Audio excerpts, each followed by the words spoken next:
This show is a production of the Best in Tabletop Network. Be your best in every aspect of your game. Find us wherever you find your podcasts, or check us out on YouTube for more Bat Reps podcasts and shows. If you like what we're doing, you can join our Discord through the Best in Tabletop Patreon group, or our YouTube members only area, where you'll get access to our entire library of content. Thank you for listening.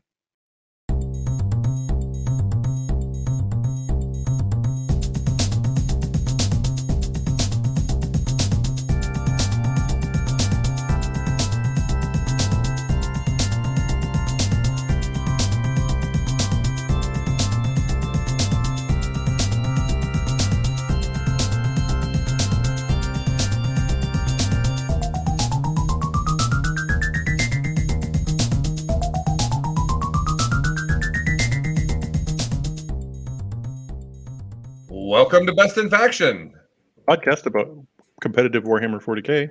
I'm Colin. I'm Mitch. I'm Chuck. And I'm Billy.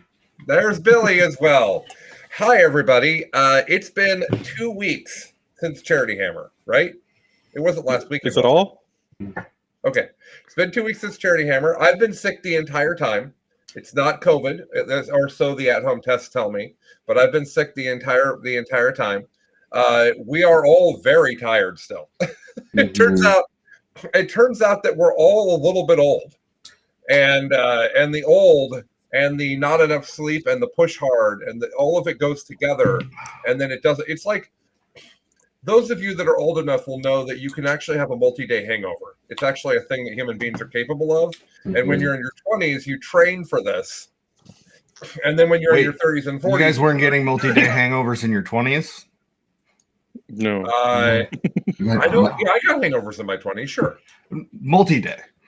Oh no, never. Oh really? That was the point of my joke. But fine, let's dissect it and make it not funny. That seems good too. Sorry. No, it's fine, Mitch. So Charity Hammer 2 weeks ago. Love that. Someone's got a lot of background noise. Just someone should. Oh, it was Bill. Billy needs to be on push to talk, I think. Okay. So Charity Hammer 2 weeks ago, the Tiltify amount that we raised is $22,000. We had some people donate outside of that, so it's actually very close, $24,007 something. It's actually very close to $25,000. I'm just going to call it $25,000. It's like $300 away. So another $25,000. That is the second most we've ever raised at a Charity Hammer. Last year was just crazy. We did $40,000. So I wasn't sure if that was a reasonable goal to do again, especially at a time where the world is in some turmoil. We're not going to talk about that today. This is a happy place. But there's some things going on that were in the way of Charity Hammer this year. So another $25,000 to the wonderful people at Child's Play. I want to say a big special thank you to the community who always supports us. Better than any other charity event in 40K that I'm aware of. I mean, Nova was huge, but like other than that, we're basically the top. I think we're the top grossing charity event. So that means a lot to me and all of us. It is a on a personal level, it is a stupid amount of work and stress for me, and I end up wrecked, and I am still wrecked. This morning I didn't even shower, partially because my wife is asleep and I didn't want to wake her. But this is unshowered Colin hair that you guys are getting to. Those of you that are on the YouTube version get to see Colin Fro as part of the Colin is tired and trying to recover vibe. For the podcast audience, he looks like he was electrocuted in a movie in the 80s. I do. and now I have some sort of superpower, or I can do math really quick or something. No, you're just kooky now. It's much more of a Doc effect. I'm pretty sure I already was kooky. Uh-oh. Just so we all know. You've been amped up. I also want to thank all the people that participated in Charity Hammer, because we had some commentaries that rocked like 20 hours of commentary over the course of the thing. There were times where Billy just sat at a computer for like 20 hours and didn't complain. And then I'd send him together. I'm like, Billy's been like, I've been at this computer for 19 hours. I'm like, why don't you take a break to go buy dinner for everybody? Mm-hmm. That was Billy's. Here's your treat. It was alone time. I got to recuperate. Yeah, the 10 minutes to drive to whatever restaurant we sent you to recover. So everybody worked really hard. As is always, a lot of people didn't get very much sleep. There was a fantastic moment where Anthony Vanilla came to me and said, right now you have me playing all night and then playing in the semifinals tomorrow for the GT. And I don't feel like that's a good path for victory for me.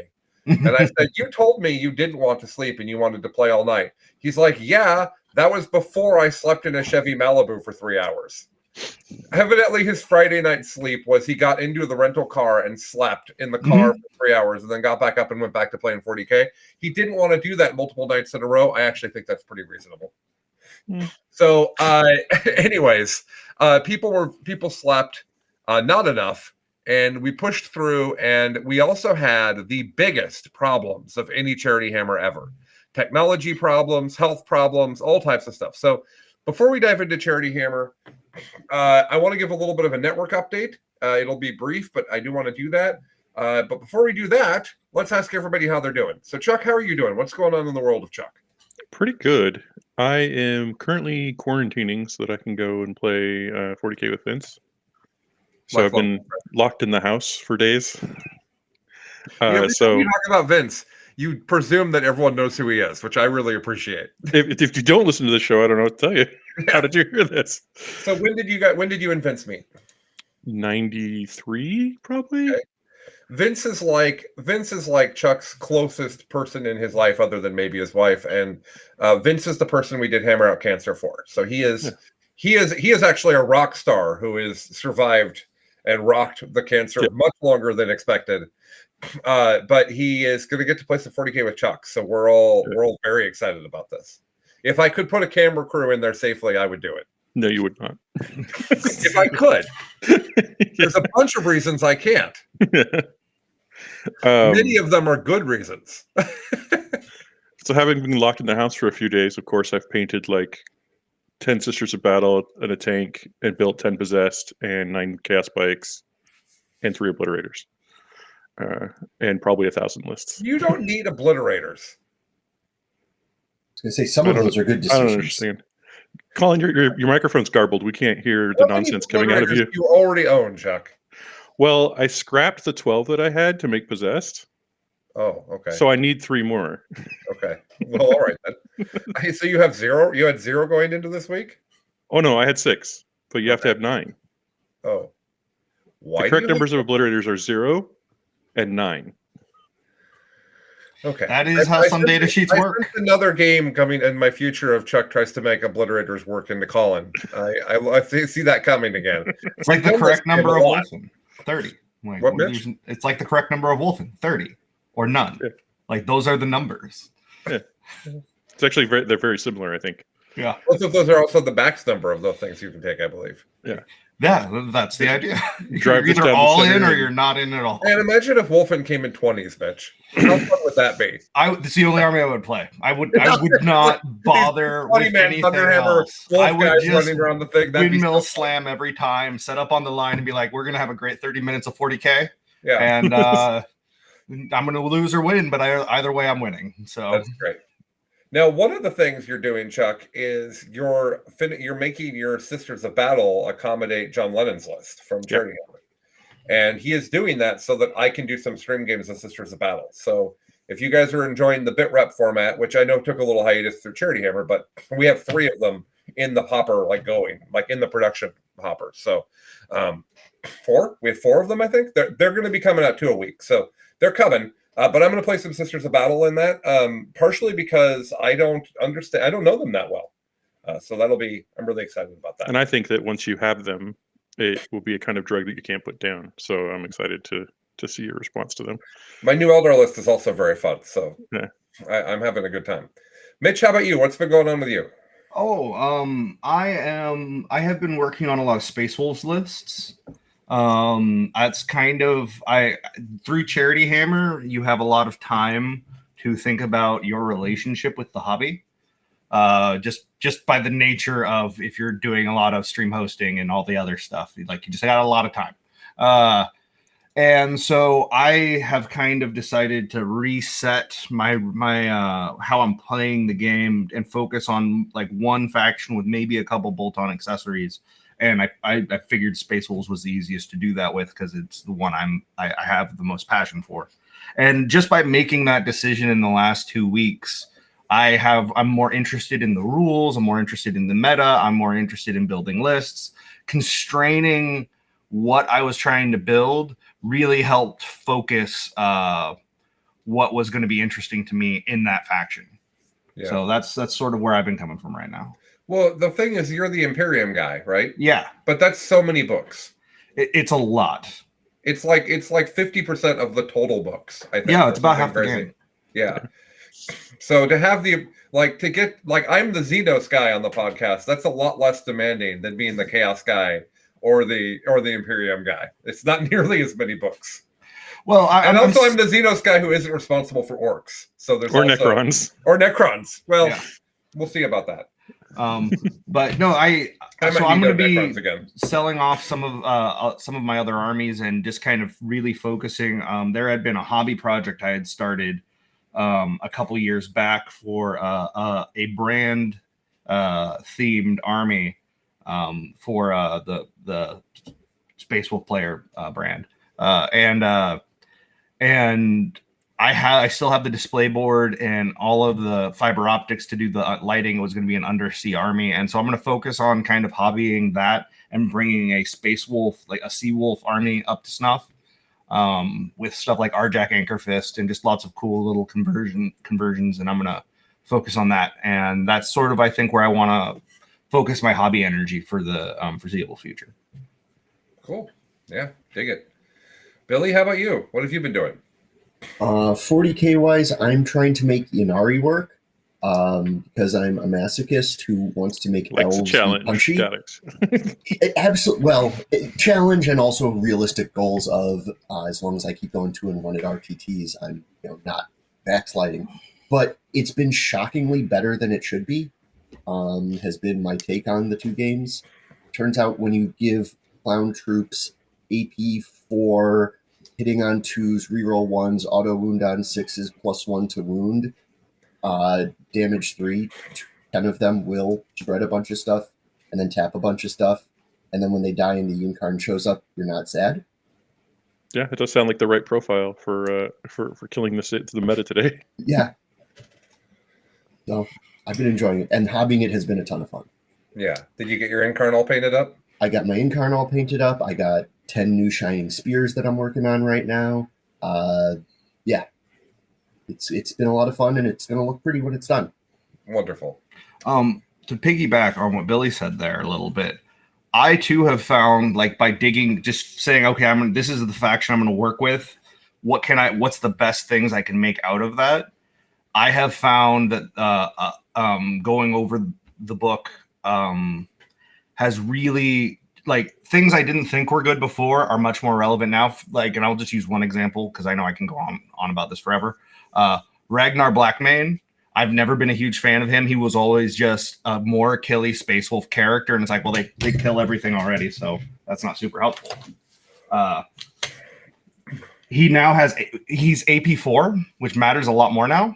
Mm-hmm. And he has 11 attacks on the charge, hitting on 2s with 6s exploding, which you can make 5s exploding. So he can hit you for like 16 or 17 times on the charge. AP 4, AP 5 if Assault Doctrine's going. Like, there's a lot there. And then you have a whole army of that can basically pile in 4 to 6 inches and consolidate 4 to 6 inches, which makes a huge difference with the new terrain rulings that we've gotten. Mm-hmm. So, like, going back and choosing to focus on a faction will really kind of make you appreciate what that faction has to offer because of that constraint. Because you're not there's the saying, comparison is the thief of joy, and if you take your favorite army and you compare it to the best army, it's always going to look worse, unless it just happens to be the same one. So less comparison and more, okay, what can I do with what I have, is making me enjoy the hobby a lot more. Mm-hmm. I would think of when Bladeguard came out and we compared them to Bulgrin. That's the example I always think of because like Mitch was talking about this at Charity Hammer. Bulgrin were a close combat monster for part of 8th edition. Like, they were a unit that you couldn't kill, and it wrecked you in 8th edition. Yep. And now it is the same unit. Its rules have not changed, and it is trash. Yeah. Actually, the right meter to see where we are, right? Like, yeah, things have changed. The Guard Codex is actually our litmus test because it's the only 8th edition codex still, right? Yeah. Oh, and Chaos Demons. Yeah. No, they're the most 8th edition, really. They don't even have any updates. Yeah, for some reason. I think that's it. We only have 2 books left, right? No, there's something else. Is there something obscure? Yeah. Okay. I don't remember. I thought there was. Maybe All not. right. Well, I have not done a lot of anything because I've been sick, and also Charity Hammer takes everything from me. I've watched the first almost 3 seasons of Game of Thrones, which I had never seen. But that's a thing my wife and I have been doing because she's not been feeling well either. So what makes you feel better than a show where everything that happens is bad? Yeah, so it's been an interesting few weeks. But one thing I have been doing is at the end of what I'm calling 9th. I don't know if everybody's calling this current state 9.5, but I think we should. It's well justified. Yeah, and we're going to talk about that. The end of the show, the last half of the show, we're going to talk about our thoughts on 9.5. But my Eldar Oathway list was already getting wrecked by Blood Angel type approach. I have a bunch of 0-up saves, and I'm going to come and stand in cover. That was already a big problem for my Oathway list, like maybe unbeatable. So I was already trying Hail and messing around, and then I got wrecked by Anthony's Chaos at Charity Hammer trying to play Oathway, or trying to play Hail. And so I went completely back to the drawing board with Eldar and said, hey, what do I have to do if I want to kill these jerks? Because right now AP2 is really bad in the game unless you can ignore cover. So Dire Avengers aren't actually good with Hail. Anyways, whole thing we could talk about another time. But I've been repping Eldar into my friends to try to figure it out. In fact, the bit rep I'll be posting in the next few days is our first of a series that's called Colin Gets Trucked. Let's talk about why. I'm going to put up a bit rep where I get obliterated, so we can talk about why I got obliterated and what I learned from getting obliterated. And that's going to be, since normally I win the bit reps, I think this will be a really fun experience for me to get to do a commentary where it's like, okay, let's talk about all the things I did wrong here, and they start at list design. So I just absolutely got wrecked 2 games in a row by Thousand Suns. Just completely wrecked playing Eldar into Thousand Suns 2 games in a row. Some boys. My favorite was the one that I'll be doing, where at one point a whole bunch of my army went in and no Terminators died, and then my army died. It's like, oh, all right, well, I didn't do that correctly. The only way that could have been worse is if one of them died. You got to bring it back for a better charge. Yeah, if you want to see that, you can watch my game at Charity Hammer against Zach. Yeah, same thing. Literal is Hail into Thousand Suns and same experience. Yeah, it's oh, that's cute. And that's why AP4, go away. That's why I don't value Hail, because all of that Hail shooting doesn't have enough AP to get anything more than a 2-up save against Thousand Suns Terminators. And so what do you need, AP5? Well, Dire Avengers are mostly AP2. They have some AP4, and the AP4 does help you, but even the AP4 is actually AP3 with Armor of Contempt. It's also 1 damage, so now it's AP2. So these Thousand Sun Terminators who are standing in cover, because you don't get ignore cover anymore if you're playing Hail, that means that the Thousand Suns Terminators against your AP4 shots get a 3-up save. Okay. And you're doing 1 damage with every one that gets in. Yeah, it feels terrible. Oh, go ahead. Yeah, no, you go ahead, Mitch. Oh, I was going to say, I've been planning on AP5 Chain Fist, so that sounds like that's still correct. Yeah. Yes, because AP4 and 5 is all that matters now. Okay. Because of the way they've changed the game. Also, in that particular instance, the Terminators are probably going to be -1 to hit anyway, so whatever. Yeah. So, anyways, not playing Hail. I don't value it now. But let's talk about Charity Hammer. Oh, let's talk about the network really quick. Network update. We have many shows on the network, and one of the shows is Fight Club. And Fight Club has been great, and we've enjoyed having them on the network. Those guys got together and said they wanted to do a lot more than just the show. And we kind of agree that they could go do that under their own banner. So they've created a I don't know what they call it. They've yeah, I know, but they've created a business. I don't know. They've an organization. I don't know. They're doing a thing. They're doing a thing, and it's called Stat Check, and you can find that online. It's where podcasts can be found. We wish those guys all the best. Part of the my kind of podcast incubator where I get people together and encourage them to do podcasts. Part of that is going to be that some of these people are going to want to go do something else. That's okay. We're fine with that. They made 20 episodes for us, and they're good 20 episodes that people enjoyed. So that's just great. I wish them all the best. Nathan, Anthony, Cliff, Jeremy, and of course Nathan. All those five guys are going to go do stat check. We're going to use their data. Ennis. Oh, and Ennis. Sorry, man. I was so proud of myself going through the names that quickly, and my brain said, "Got it." Yes, and of course Ennis. You doubled up on Nathan. That's what got you. Oh, is it okay? So 2 Nathans, no Ennis. Ennis is now Nathan 2. That's just what's happening now. Yep. So that show is going to be their new thing is going to be really cool. We're actually going to use the data that they're creating for our shows. So still quite the partnership there, but not on our network anymore. That left me with some resources to do something. And there's a thing I've been wanting 40K to have. And a lot of the time, the podcast you guys get from me is the things that I want 40K to have. What I want is I want to be able to spend an hour. So there's a sports radio. There's a pair of sports radio hosts who did 4 hours together every day for years and years and years and years. And now their careers have grown and they're not able to do that anymore. So they do 1 hour a week. And I listen to this show and it is everything happening in Seattle sports news for that week in that 1 hour. And there's so much happening in 40K. It's not just all the rules. And right now we're getting rules changes as fast as you can imagine. But it's also how quickly the meta changes and how quickly tournaments happen and how things get ruled and White Dwarf stuff comes. There's all these things happening. I want an hour-long program that I can listen to each week that will say, this is what happened in 40K this week that you care about. Here's why you care about it. Here's who's winning. Here's what they're winning with. Here's why that's good. Thanks. Like I want this hour-long, this is what's going on. And I want to do that every week. And I needed to I can do that and I can do that well, but I can't do it on my own. And I needed someone with that I knew would both help me organize it, like gather the information we need to convey, but also would be always upbeat because we're going to do this show as a morning show at 7 a.m. every Tuesday morning, 7 a.m. Pacific every Tuesday morning. And I needed someone that I knew would always make me want to be in a good mood because I don't want this to be a sassy, snarky place. I want the show to be upbeat, positive. I want it to be, this is what's going on in 40K. And isn't that great? And so what I've done is I've asked our friend, Mr. Billy, to be my co-host for what we're calling This Week in 40K. It's actually, someone used This Week in 40K before, so it's actually called Best in Tabletops This Week in 40K. But that will start this Tuesday morning at 7 a.m. Pacific. If you'd like to join us live, we will be drinking coffee and talking 40K for 1 hour.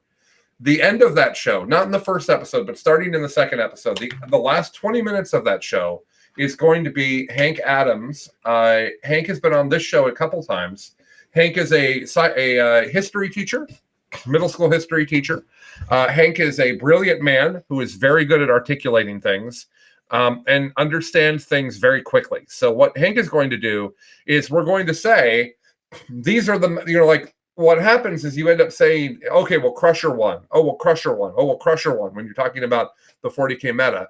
And there's never really this is what Crusher is. So what Hank is going to do is he's going to grab a pro 40K player, like a tournament going expert, and he's going to interview them and have them teach you, not talk about games, teach you what that meta list is and how it works so that when you face it, you understand. And what you need to watch out for. What are the gotchas? What are the catches?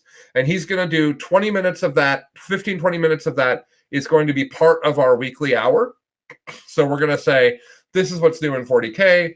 This is what's going on in the meta. This, and then by the way, this one meta list, here's how it works. And so it's going to be an hour of entertainment and education every week that hopefully will keep you up to date on 40K and also help you understand what's going on out there. Then there's going to be a part 2 of Hank's show that'll be available separately where he's going to go real deep with the person on that list. So really, really focused the whole show. Billy's a former teacher. Hank is a teacher. I'm from a family of teachers. We are literally talking about how we focus this show on information, on easy to understand information. We're not going to spend a ton of time talking about data and win rates. It's going to be, we're going to talk about why things win. This is why Tyranids are so, like, often people will just say the Tyranid Codex is broken. Well, what does that even mean? We need to explain what that means. So that's what's going to happen Tuesday morning, this week in 40K with Billy and Colin and Hank and Hank's thing, which we haven't named yet. Some of the names we came up for it are pretty funny. Some of them look like they could potentially be offensive. We've not found the right name yet. So thank you, Fight Club guys, for helping us build the network to the point it's at now. We love all of you. You're all still invited to Charity Hammer. All of those guys are a part of our lives. They're not leaving our community. They're not leaving they're not stopping, not going to be our friends anymore. They're just really excited about an entrepreneurial venture that they want to do together. And who would I be? I would be a massive hypocrite if I was anything but encouraging other people to do 40K entrepreneurial things. So more power to those guys. And with them off, the average age of the network has risen significantly. Well, it has. That's our plan all along. That's right. We still have TNG pulling us down. That's true. Pulling us down hard. And also rudely doing a really good show that makes this show look amateurish. Let's just be clear. Yeah. All right. So that's what's going on with the network. I do want to tease something. I don't like the revenue model for Best in Tabletop. Right now, you can pay $10 a month at YouTube. You can pay $10 a month at Patreon. I don't like that. I have waiting to be published in YouTube. I am building a thing where you will just be able to subscribe in YouTube, and you will get Patreon, and you'll get the YouTube. I'm putting it together. It's going to be less expensive than the $20 those two things are right now. I'm putting them together. They're not together yet, but we're putting them together, and I'm hoping that this week in 40K, I'm hoping I can announce how the new revenue model works. That's my knock on wood hope. I have been very sick, so we'll see if that happens. But we're trying to get that rolling, and we're also trying to get our merchandise plan off the ground. So some kind of exciting things. If you're a TNG fan, the shirts that Tyler Bortel has made are amazing, and I need to own all of them. So this might be you have to have all of the shirts situation if Tyler keeps being in charge of making them. So that's some stuff that's happening for Best in Tabletop. Part of the revenue model changing is I'm making a commitment to you guys about what content's being released and how often. So we'll be talking about bit reps and the Hank thing and all this different stuff and what's free and what's behind. All of that will be organized and clear going forward. So that is what's happening with Best in Tabletop. Let's talk Charity Hammer. You guys have fun? Yeah, of course. That was one of the things I had. One of the things you had? What are some of the other things you had, Chuck? I had some exhaustion. Okay. Tacos. Yeah. It's a little bit chicken. The frozen burgers that Mitch grilled up was a highlight for people, which I thought, like, I understand that Costco frozen hamburger patties are good. And Mitch did do an excellent job. Part of Mitch's brain is master grillsmith knowledge. So Mitch cooked them perfectly. But people did enjoy the frozen burgers, which I was like, okay, great, we'll do that twice next year because it is not expensive also to feed you all frozen burgers. I'm sure there's an amount of like hungry and exhausted where like a greasy food is the perfect thing. So it's like the perfect environment for a well-made burger. Like I'll take it. Well, and yeah, the grill's really powerful, so you're able to sear them really well from frozen so that they don't lose a lot of their juiciness. Is that the pro tip? You just have a grill that's so big that they don't make it anymore because no one buys it because it's huge. It's literally it's awesome. It's so easy to cook on. But the other tip is you season the burger and the frozen burger, and then you melt your cheese on top and you put bacon bits in the cheese. That was, I think, what people liked a lot. Was the bacon bits. All right. I wish I was allowed to enjoy that. Why weren't you allowed to enjoy that? You were because asleep. Of my animal child prevents me from enjoying bacon. Oh, right. Yeah. He's the hog father. Yes. Lilu is right here. It's getting good belly scratches. Well, you need to point the camera down then. Like, what are you doing here? We don't want to see you. That's more complicated than you'd think. Yep, that's not happening. All right, it's not happening then. No. We are going to have pig-related trivia and knowledge on the show. Oh, for sure. On This Week in 40K. Because I I enjoy that the pet pig exists, and I also need all of the information necessary to defend against the pet pig desire from my wife. Billy has said that it is a lot of work. We do not need a pet that is a lot of work. We have 6 of them, 3 children and 3 pets. All of them are a lot of work. We don't need a pig. So I'm interested, but I also need all the information necessary to stop it from happening. And I am well armed with all of that. Yes, it's true. Also, we got to send Billy to buy 70 tacos, which I think it was probably a new one for Billy's life. Yeah, 75.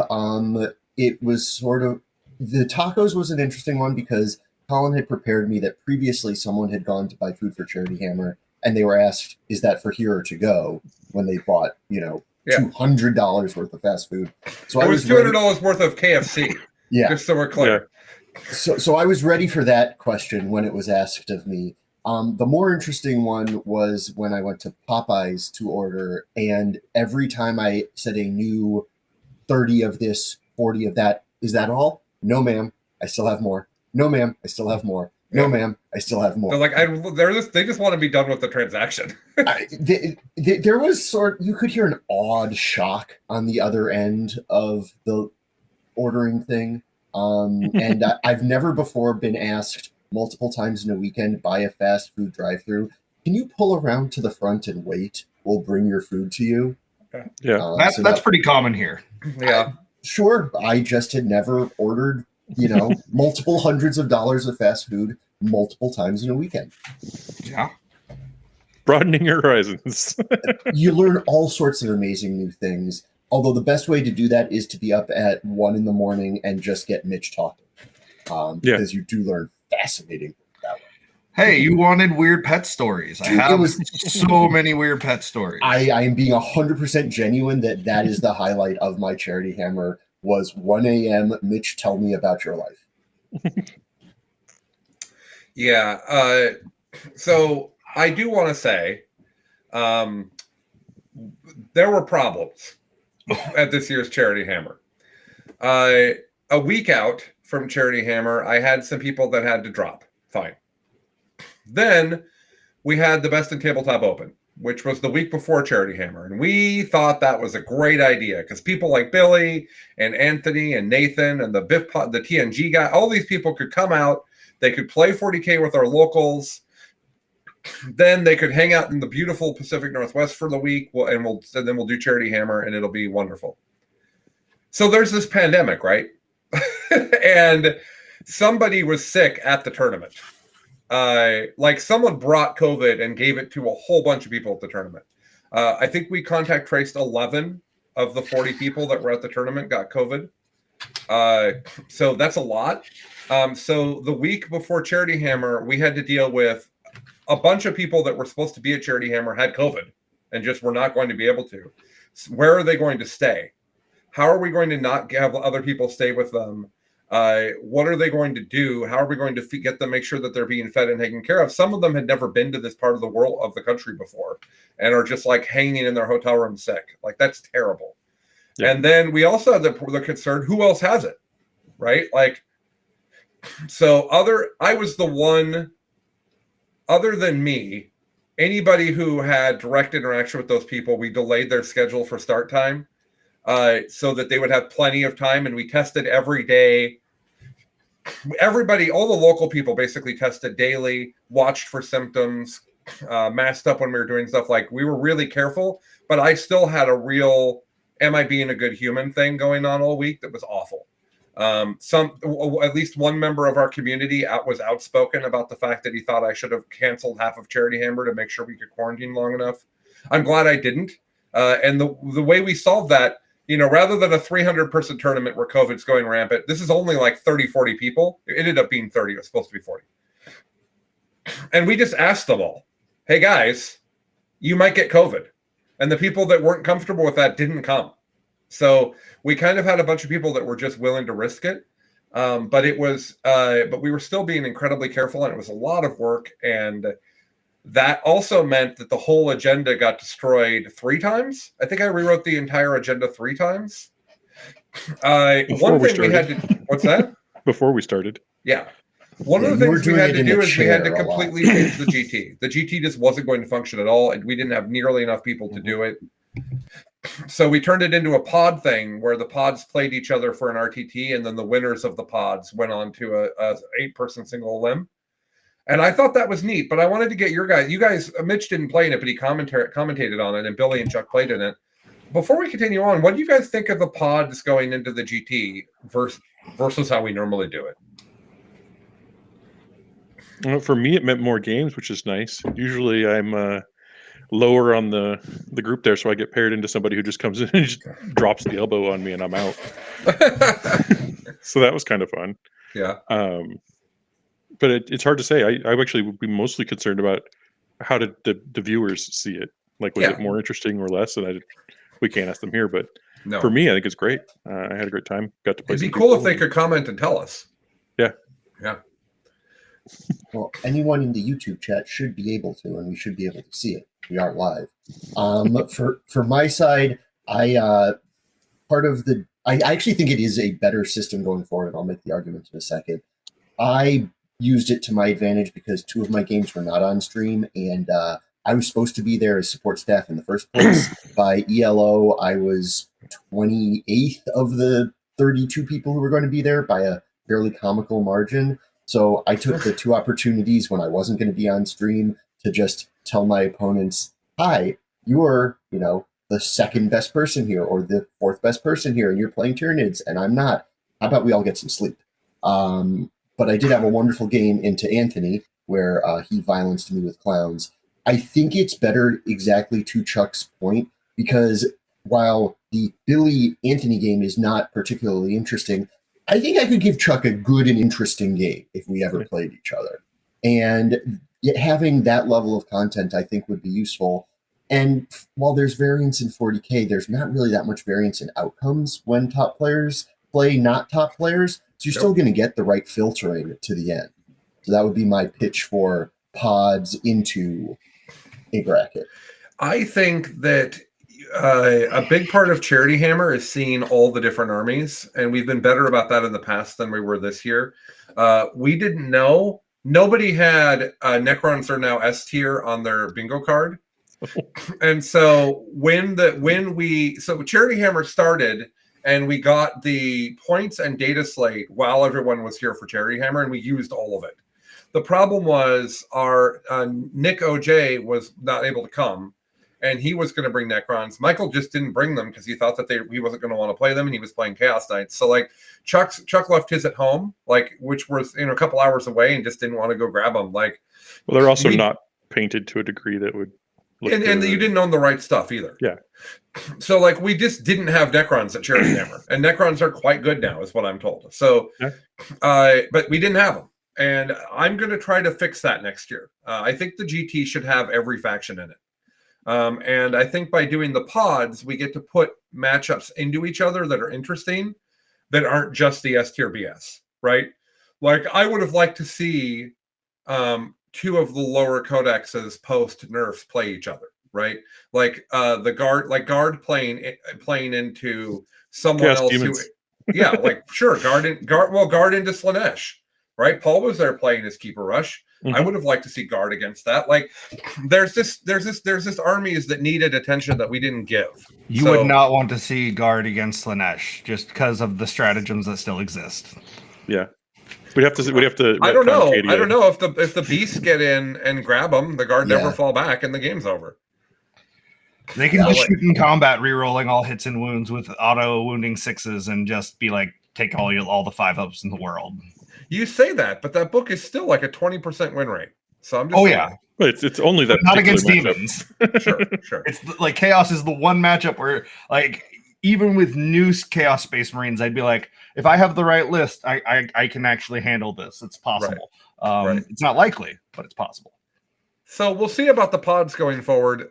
I'll tell you that I am sorry, and many of us are, about the level of technical problems we had. We put more effort into preparing the technology this year than we ever have before, including a previous weekend a month earlier where several of the tech guys came up and we built everything and tested it all. Still no.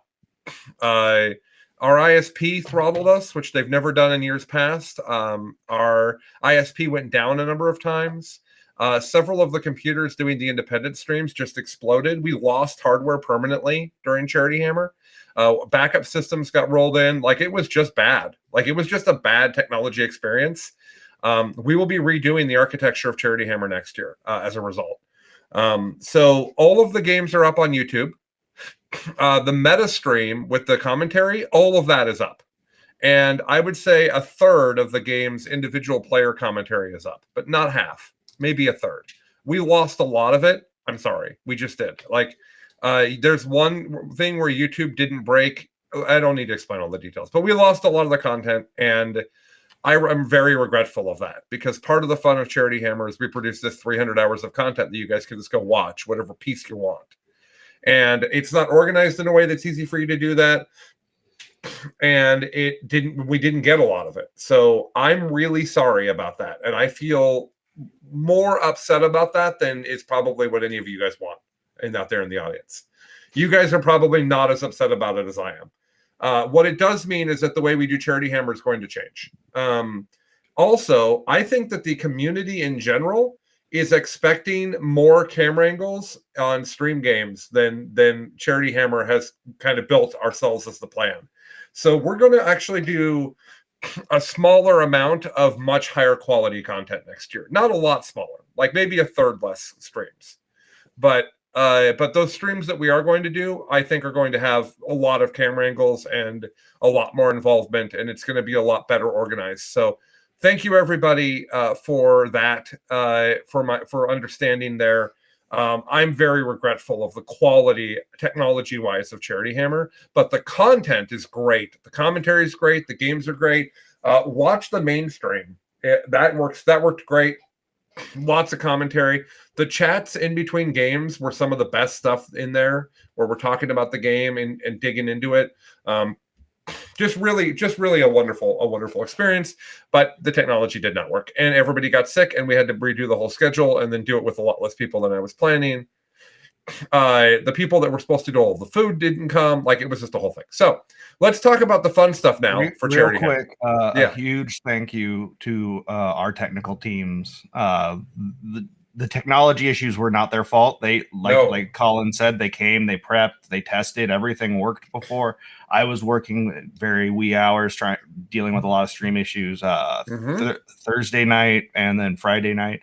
Saturday was fine, but there were just a lot of issues that we could not have foreseen, and I wanted to make sure we shouted out that our technical teams did a great job. They had their hands full, and it was just a mess.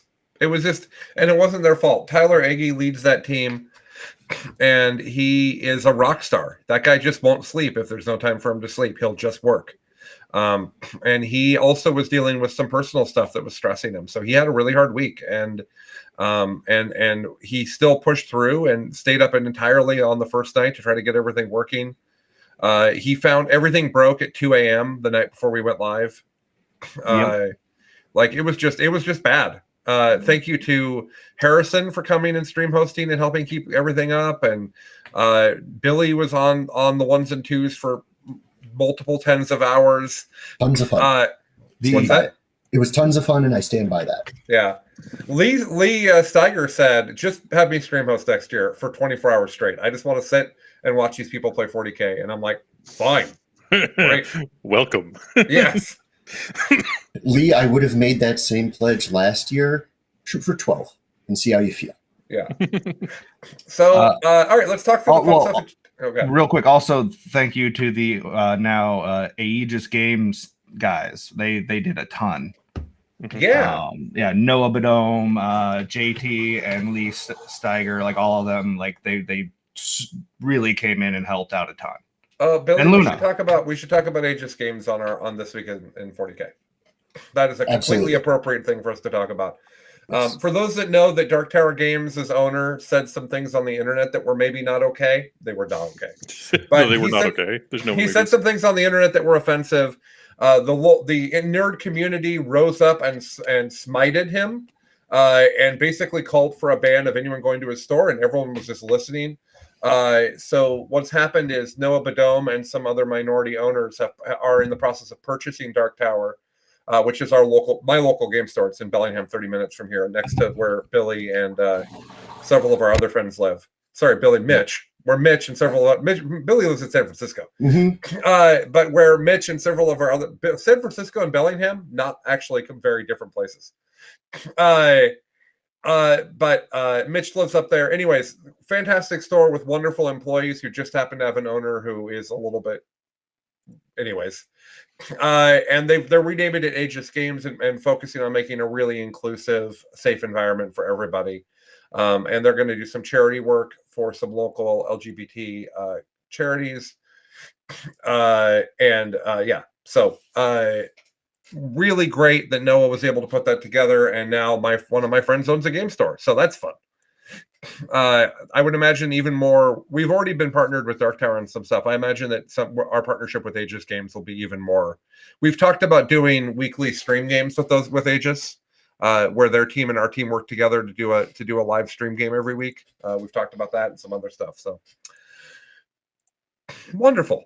Okay, Charity Hammer. So the first day we did the Outward Realms stuff, which was great. We made the best stream content for Outward Realms that's ever been made, Michael said. So go find that.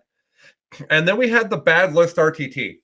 Now, I had an idea before the Bad List RTT that we should have a committee that makes sure the lists are bad enough. If we had done that, that committee would have failed us in the same way that I failed us. So the orc list that we gave Sean Nayden in that meta was just way too good. Like, we talked about it as being the worst list. We were just ignorant. We were just wrong. When you guys told me, I was like, what? That's the terrifying one. Yeah, because nobody else had any ability to deal with the chonky orcs, and they just ran at everybody and tabled them. So Sean won the Bad List RTT. I think Sean Nayden being Sean Nayden did help. But in general, he said that he just deployed on the line and ran at people because everybody else's lists were so bad. So, oops. And the Eldar list that we knew wasn't bad enough that Sean Nayden wrote, we made worse by giving it a bunch of Wraith Blades. And it also wrecked everyone on its way to playing against. Yeah, when I heard that it had a bunch of Wraith Blades, I'm like, those aren't bad. What metric are we using? They are very bad. Yeah. No, they're bad by Eldar standards, not by bad unit standards. Yes, but you were trying to make an Eldar list. You can't put Kroot in your Eldar list. There are worse things than Wraith Blades. Well, not that we had access to. So the Bad List RTT was a lot of fun. I don't know that it was super successful, but man, was it entertaining. Watching John Lennon lose with my list was my second favorite moment of Charity Hammer. Yeah, Noah Badome just wrecking John because he had all impulsors and the guard list had no ability to do anything to them. The guard list, let's be clear, had no ability to do anything, full stop, period. Yeah, the guard list was actually the worst list. We got that wrong. The Hydras I thought were particularly entertaining, hitting the impulsors on 5s. I thought that was particularly good. Oh yeah. And then they have no AP, and so Armor of Contempt. Their AP 1, so Armor of Contempt's like, no, you're not. No, go home. You're go selling. home. Yeah, this terrible anti-aircraft gun that has AP 1. Okay, great. The good news is when they roll a 6, they auto wound. So you're only looking for 5s and 6s. Oh wait, you have no rerolls. It's fine. Yeah. So that was the Bad List RTT. Then we started the pods. I would say that in general, the people that won the pods are who I expected, right? Our top 8 was, I'll see if I can just remember them. Our top 8 was McDougal, Anthony, Sean Nayden, Jesse Sell, John Lennon. That's 5. Michael Timpees, Chaos Knights, Mitchell Evans. Hunters, Custodes, and Matt Evans, Terminus, right? I'm a little surprised that Bortel wasn't in there, but it sounded like Bortel's Tyranid response to all the new rules wasn't good. Like everybody hurried to make new Dids lists because Dids got hammered, and it sounded like he failed that game more than Alex and Matt Evans did. He, by his own words, he said, "Hey, he went for jank, and they went for violence." Yeah, this isn't working. So Trimble almost made it in. Shout out to him. I had to make a tiebreaker call between him and Anthony the night before the finals because they got the same record. But if you looked at who beat who, it made sense for Anthony to get the nod over Steve. But Steve also was right there. He would have been 9th if we had 9. So good job on Steve. This is his this is his second charity hammer. He did much better than he did in the first one. So cool on him. So yeah, what do you guys think of that final 8? It was Custodes, Nids, Sisters, Chaos Knights, and Clowns, and something else. Orcs. Yes. Yeah, Sean Nayden played orcs. Mm-hmm. What do you guys think of that top 8? Do you think is that what you expected going through the pods? It's what I expected from the people. Okay. Some of the armies were surprises. Obviously, even more surprising when like Tyranids suddenly sunk. And man, Sisters were wrecking people. Yeah. Like Sisters real good now. And I think if we'd had some Necrons, they're kind of in the same space. Yeah. So what if I was really durable and played the mission better than you? Right. That's what Necrons say. So, exciting. It's a great way to get a first look at the book. Like, I'm glad for the timing. I would have liked like another week. Yeah, I think so too. But if Charity Hammer had been a week later, the tournament would have been a lot different. Yeah. I do think that it's probably, without being too specific, because I didn't do this actual math, it's probably 6 or 7 of the 8 people I would have picked. Like if I was predicting. Mm-hmm. So, it was pretty much what we expected. The pods were really fun. People playing each other they were having a great time, and people did care how they did. So there was some intensity to it. I thought was really good.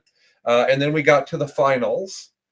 But before we talk about the finals, we did have the NIDS competition, which was won by Alex. Which, surprising. We did not have the orc competition because 3 of the 4 people that were supposed to play in it didn't come. It could have just been a game between me and Sean Nayden, I guess. I don't think that would. Yeah, how would that have gone? I think I got him. I got him probably. By the way, hanging out with Sean was really great, and I was super amused because he hadn't played a lot of 40k recently. Like, he's playing in the tournament and he's reading the Orc Codex between games, and he's saying things like, "Holy crap, you can make the battle wagons T8 without reducing the capacity of the troops inside." I'm like, "Yeah, I knew that. I don't play orcs." He's like, "Someone should have told me that." So, that was great. He's like, "My list is just gonna be better because I've read the Codex again." Like, okay. I drove him down to the airport, and we spent a good portion of that car ride just telling him things the Orc Codex does.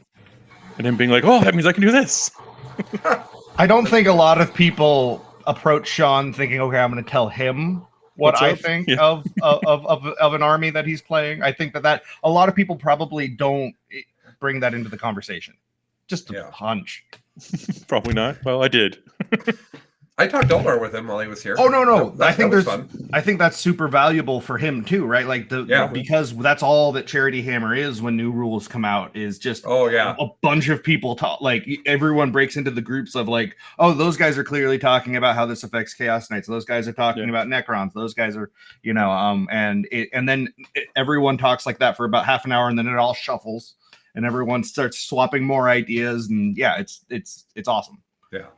I also get the general idea with Sean is he's a sort of a master of the game, but not necessarily like Orcs is new to him, but the game is not. Yeah. So like you give him a piece of information and he just runs with it. And it's like sort of humbling to be like, "Hey, did you know they can do this?" And he'd be like, "Oh," and then like think of 3 things and I'm like, "Well, I didn't even think of one of those, and I've been looking at them for years." Okay.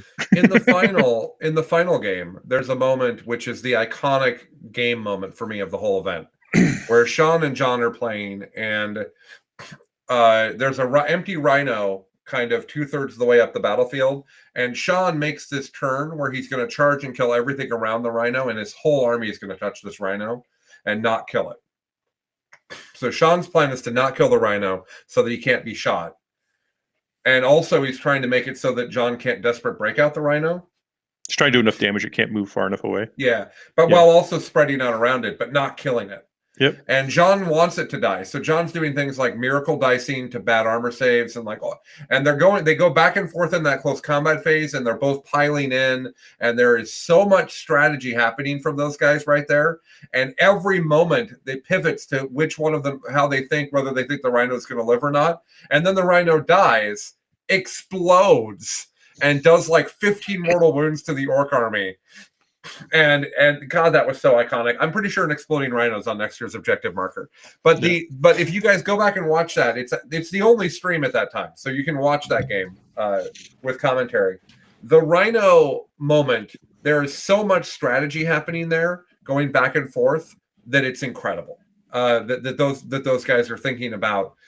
And they're both saying, "Oh, if I had piled in this way, it'd be fine." And John's like, "Oh, if I had done this," like they're both catching themselves moments after they do the thing, and you're hearing the best players in the game be like, "Okay, I could have done it this way." Man, it was really cool.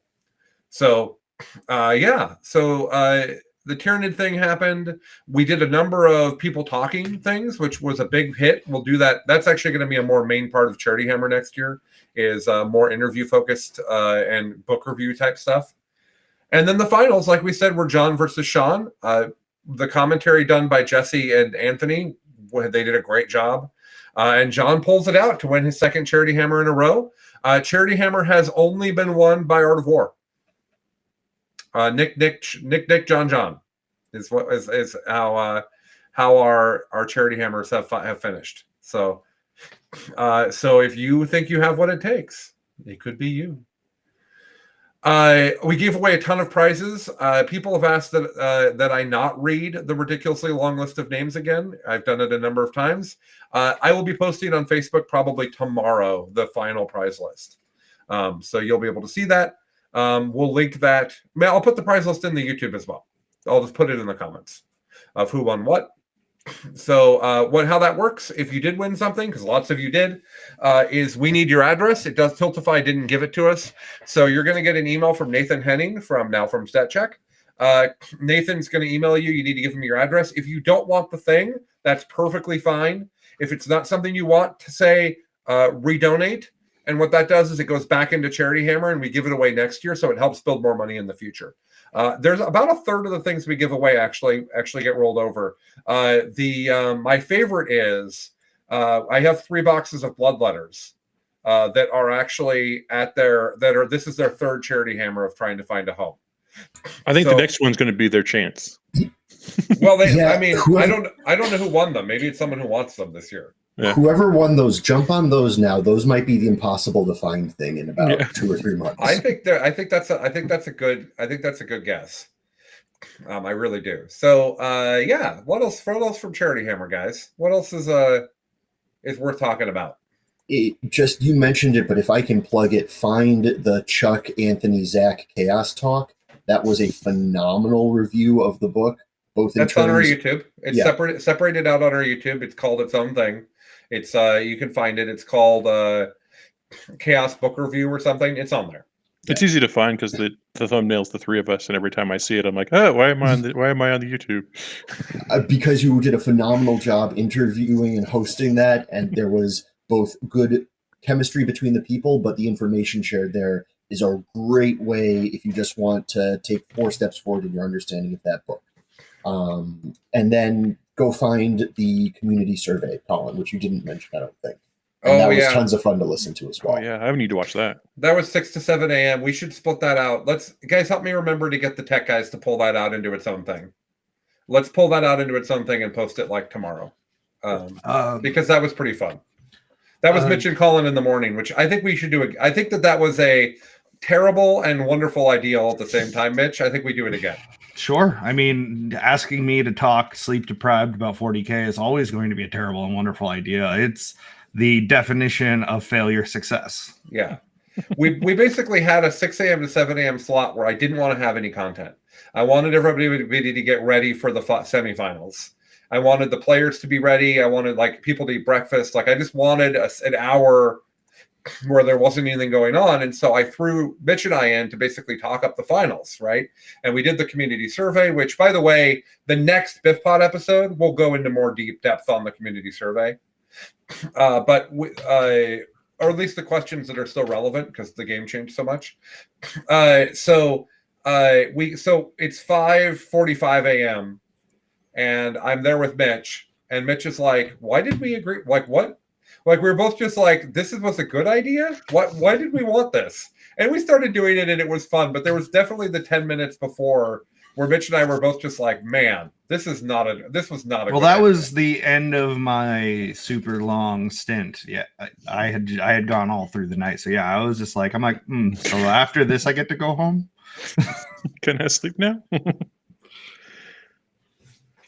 Yeah. But go ahead. Oh, go ahead, Mitch. I was going to say something else I would say to check out is my interview with Josh Schutz. We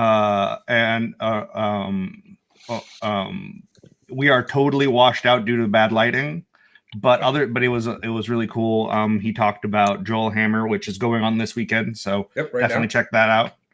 Yep. And it was just really awesome. That was definitely my number one moment from Charity Hammer. And then we also had Luna on, JT Tzaangors, adorable 5-month-old, I think, Aussie Shepherd puppy. Yeah. And she only was on once because she didn't really like the lights, but it was also just another highlight. Just super great. Yeah. Man, do I love that tiny dog. That tiny dog comes to 40K day here, so I've gotten to cuddle that tiny dog several times. It is a very cuddly dog from a very cuddly man. So also, the game I commentated with John Quinnell and Alex. So it's me and two Scotsmen, and that was a really fun one. And I think we ended up doing like 6 hours together. So there were a couple games together just in a row where the jokes got really terrible. I kept talking about how John is so ripped, and when you meet him in person, and it's really intimidating. And he crushes dice rolling out between his biceps. So it was fun. Yeah, that sounds right. Yeah. I will shout out. I do want to shout out the 2 Australian tanks that we had on commentary. Adam Camilleri tanked so much commentary. I think he did 15 hours straight on the first day. Maybe it was only 12, but I think it was 15. And it was through the night in Australia. So that was incredible. And then Alex Taus later in the weekend, I think also did like a 9 or 12 hour straight commentary. So good job, guys. Wow. From across the world, we are supported and loved, and we appreciate you guys. Alex hadn't done a lot of commentary before, and just a shout out that he did really great.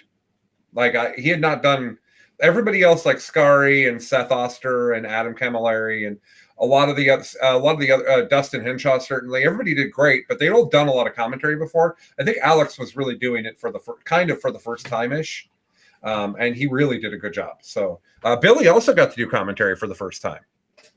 Yes, this is what happens when 40% of the staff or participants don't show up. But yeah, it was tons of fun. I've watched a ton of streams, and it was a great opportunity to just get in there, talk with chat, and teach people about old movies. Yes, there was a lot of. We discovered that Tyler Bortel didn't know what More Cowbell is a reference to. Which is, and so I sat and watched. What's that? I was going to say I said that's not old as a knee-jerk response, and I guess it actually technically it might be older than it might be a Bortel old. What you need to start saying is, what's wrong with this new generation? They don't know what's good.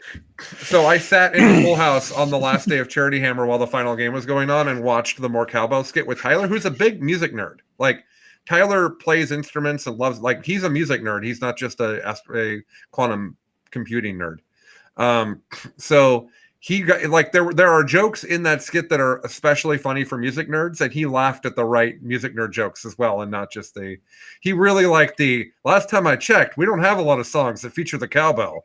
That was that was the line that he really enjoyed. So that was great. That was one of my highlights, is getting to watch the cowbell skit with someone who had never seen it, who enjoyed it so much. So if you guys don't know what I'm talking about, put in SNL cowbell into YouTube and watch the 5-minute Christopher Walken. He didn't. This came from the fact that Tyler didn't know who Christopher Walken is, which I had a harder time with than not knowing the cowbell skit. That is harder to understand. That is a famous man who has been in a lot of things. Still like putting out good things. Yeah, he still makes stuff. Yeah, and he's really good in Severance. I feel like everyone's supposed to have a Christopher Walken impression and a Michael Caine impression. Those are the two you're just supposed to have. They're not supposed to be good, but you're supposed to have these days. I always think of the SNL where they had Christopher Walken auditioning for Han Solo. You never heard of the Millennium Falcon, ship that made the Kessel Run in less than 12 parsecs. She's fast enough for you, old man. Now, I'm not. That's not a good Christopher Walken. I'm sorry. I don't. No, I do Kermit. Again, they aren't good. I do Kermit. That's it. That's the only impression I've got. So Charity Hammer was a hoot. It'll be back next year. We're going to try to plan it earlier. Knock on wood. It is not going to be on back-to-back weekends with the Best in Tabletop Open. Never again. But we will do the Best in Tabletop Open again, which was won by Steve Trimble, by the way. We haven't actually talked about that. I went 4-1 and managed. I think I got third or fourth. Third. I hope I got fourth because that's where Mitch really values. Like that's the Mitch slot is the fourth place. Mitch and Peter ran that event and did a wonderful job. Won all my rulings. Went well. So yeah, I did have to invite Mitch over because I had 3 games where my opponents explained a rule to me the inverted way each time. So I did have to call a judge ruling because I'm still a little bit confused on whether if a unit doesn't get the benefit of cover, do they get the -1 from a forest? Yes. Billy's shaking his head no. Okay. Mitch is saying yes. I defer to Mitch on all things. So I believe, and all of this got changed. Like they just did a bunch of FAQs that could have been removed. Yeah. I believe in the special rules section there is a paragraph covering all of the old language for cover. So basically, if it just says it ignores cover, it is just the +1 armor save. It is light cover only. I might be wrong on that. That's my understanding. Yeah. But I will tell you that my opponents did not all agree on that. No, and I just went with whatever people wanted. That's one of the most common ruling questions I think I get asked. Okay. Like cover questions, not that specific one, but cover questions in general are the thing that is most not understood, I think. Like, towing into the back of cover so you get the -1, but they you get to shoot them without it is something that I have had to explain at multiple events in a row. Yeah, the infantry, some of the infantry is in the forest and some of the infantry is not, is also weird. Mm-hmm. People play that differently from game to game, I find. But I think Chuck told me they have to all be in the forest to get the -1. Yeah. Or being seen through the forest. Yes. Right. Or you're shooting through the forest, right. Okay, so let's talk. So that's Charity Hammer. Thank you, everybody. Man, was it great. And it will be even better next year because I'm redesigning it. We're modernizing Charity Hammer. Charity Hammer 5 is going to represent the largest evolution of Charity Hammer that we've had. And it's going to be wonderful. And hopefully that was the other thing. We didn't even talk about airfare. And the fact that the people that waited to buy their airline tickets, some of them from inside the United States, were not able to find ways to get here for less than $1,600 of it for airfare. Yeah. Some of those people didn't come. And I said, yes, I understand. Please do not spend $2,000 to fly here. I understand. So that also happened. It was a Charity Hammer fraught with peril. It was an eventful time. It was the best of times. It was the worst of times. It was the Charity Hammer that almost wasn't. That's true. Yeah. But it happened. There was a moment where I wondered if I had to cancel. Man, Stephanie and I had that conversation at 2:00 in the morning when Colin could not sleep. And I'm really glad that we did it. And I don't think anyone got COVID from Charity Hammer. I've checked in with everybody. Yes, people got it from the Best of Tabletop Open. That's a tournament at a store with strangers. I can't do anything about that. But the people that we worked to keep safe, as far as I know, stayed safe. We also moved tables outside and had a large, like a 12-foot garage door open for maximum airflow. Like we did everything we could to get as much spacing as possible. The tables weren't even 6 feet from each other. The tables were like 15 feet from each other. Oh, yeah. Like we were really separated. Yeah. And a lot of you and Billy was arguing that it was basically an outdoor event. Because everything was open. All the doors on the pool house were open, which there's a lot of doors on the pool house. And then all the garage bays for both garages. I was actually talking about the GT.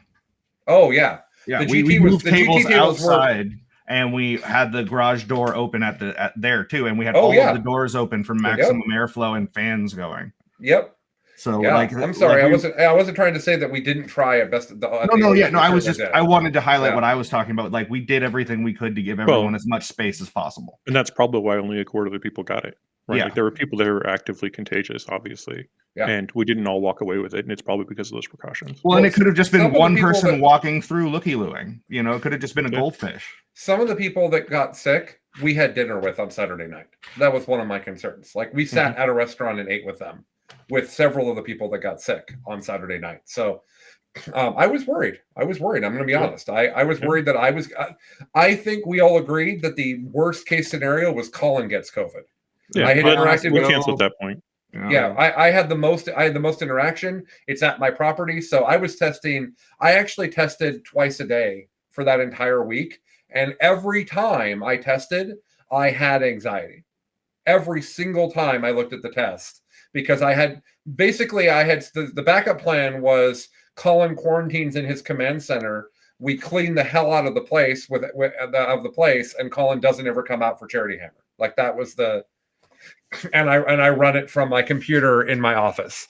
And man, am I glad that was not the timeline we were on. Yeah. So, okay, so let's move on. So while Charity Hammer was happening, the game changed entirely on its head. So and then it's changed again. Yes. So the first thing that happened, let me see if I get this in the right order, guys. Help me out here. The first thing that happened is we got points, right? Mm-hmm. And so the points happened. Then we got the data slate, which said, yeah, we made the Tyranids more expensive, but also all of this. Tyranids were just like, yeah, no. And then we got the missions, which are slightly different. The secondaries are different, and all the special secondaries we now have for everybody that have all been rewritten. So we got new points, new data slate changes, new missions, and then we got an FAQ. And the FAQ didn't do a lot. It did a little bit of things. But the big thing the FAQ did was made it so that when you're tracing, whether you're in engagement range with somebody through ruins, it is 2 inches instead of 1 inch. Did I summarize that well? That's the short version of that last one. The long version, I mean, you could do 20 minutes on it. Yeah. The two major changes are technical. Yeah. You get +1 to charge against people who are in ruins.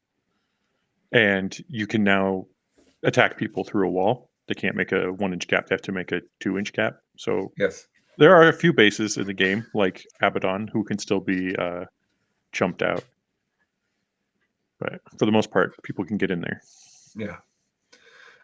Particularly interesting on GW. So we've talked about, everybody on the network has talked about all these changes. So we're not going to go through all the changes. What I want to do is I want to talk about that change, because that's very new, like a couple days ago new. And it's big and it has problems. So let's talk about that. And then I want to go around the horn and I want each of us to talk about how we think the armies that we most care about are affected by 9.5. Because I think that's where all of our brains are. And that's enough armies that I think people will get some vibe from us. So let's start with the change to. So basically, what it says is, if we're fighting, and I'm touching ruins and you're touching ruins, it's 2 inches instead of 1 inch. That's basically the language. Specifically, engagement range turns into 2 inches. Lawyer brain really cares about this. Okay, Billy, go. Explain it, Billy. It's that if the line connecting the closest points between the two models crosses area terrain, engagement range extends out to 2 inches. That it's important for the distinction between Colin's off-the-cuff 90% right version of it and me trying to get really technical is that those 10% cause all sorts of unintended problems. Technically correct is the best kind of correct. I have hundreds of thousands of dollars of debt proving that. So it leads to weird pile-in shenanigans where you can punch people and they can't punch you back. It makes move blocking between ruins that on player-placed terrain only have to be 4 inches apart. You can just completely block that. Put that one aside. We'll talk about that one. That one's a big deal. So it knowing that it's the direct line between the opposing units has to directly cross the area terrain. That's the so. Let's break that down from a what's the for the biggest impact, smallest effect version of that is that you don't have to be in the ruin or area terrain for someone to get this bonus. They just have to position themselves correctly so that they are in the terrain, or they can draw a line through the terrain. And so that is going to be the as a judge, that's what I see as being the most unpleasant interaction. Basically, one player thinks they're safe, the other player knows they aren't. It's it disjoints the game state in an unfun manner. Okay, I think that pretty accurately. That's going to be the big gotcha that people are going to think, oh, I'm not in the terrain, and they're not in the terrain, therefore the bonus doesn't apply, but it does. Mm-hmm. Right. There's also some things that are outside of all the way the normal game works. There's the Thousand Suns convening plate that comes to mind, and it has you get half your attacks if you're within engagement range. So suddenly this changes, right? There's a second wave of places they've used engagement range as an easy within an inch kind of thing. That get changed by this as well. I was just looking for the Silent King because I think that's if his is engagement range for the fight last, that's pretty bad. Yeah, but there's things like that too that are going to show up in kind of weird and surprising ways. Mm-hmm. Yeah, it's a weird change, honestly. I think this is a change to solve a problem that I don't have with 40K, which normally when GW makes a change and it's big like this, it's changing the game. Normally I'm like, oh yeah, no, I totally get that. That's absolutely a thing that needed to be addressed. But in this case, this isn't not being able to get people into combat in ruins has never been a problem because I play 40K. I've always I play with people that play by intent, and nobody is interested. Nobody's interested in, oh no, this is an unchargeable unit. An inch back from the wall got overruled locally by just fine. Your guy's partially standing in the wall. We just work around it, and it wasn't really an issue. This seems like a pretty heavy hammer blow to try to fix a pretty small problem for me. And I'm curious if you guys feel the same way. My counterpoint is this significantly decreases the value of the infantry keyword. I don't think that's necessarily bad. No, I think it's a good thing. Infantry has been the most powerful keyword other than fly for 2 editions. This changes, not being able to go through walls, much less of a problem now. You can't just pack your stuff in that one corner that doesn't have any windows so that you're unshootable.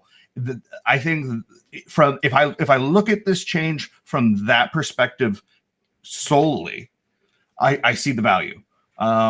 It certainly helps night players. I think people want the intended change of the. You can't just be slightly an inch out of a wall and be fine. They want that part. It's all they should have just said that instead of trying to wrap it into existing rules language that goes in a bunch of different other places. Yeah, that was what I was going to go to. Is they solved the problem, but they didn't remove any technical complexity that the problem created. They just moved it. Right. And there's a lot of, the problem is that the rule in general we're all fine with, but there's a lot of nuance here that we're not even going to get for the next few weeks. But there's a lot of stuff you can do that's just not the way it should work. And the easiest to, there are a number that are hard to explain. The easy to explain one is think about GW terrain, where there's about a 5-inch gap between the terrain, 4 to 5 inches between the 2 big pieces of ruins. If you put a cheap throwaway unit into each of those ruins and you put a guy on the corner of each of them, no one can now travel down that middle path on your enemy's turn. You've completely blocked them. They can't go there without charging, because of the 2 inches of engagement range means that there's a 4-inch bubble. That 4-inch bubble is closer to a 5-inch bubble when you consider that your base has to fit. So I'd like to go into that more, but to do that, I'm going to end up talking about the army I'm going to talk about when we go around the horn anyway. Okay.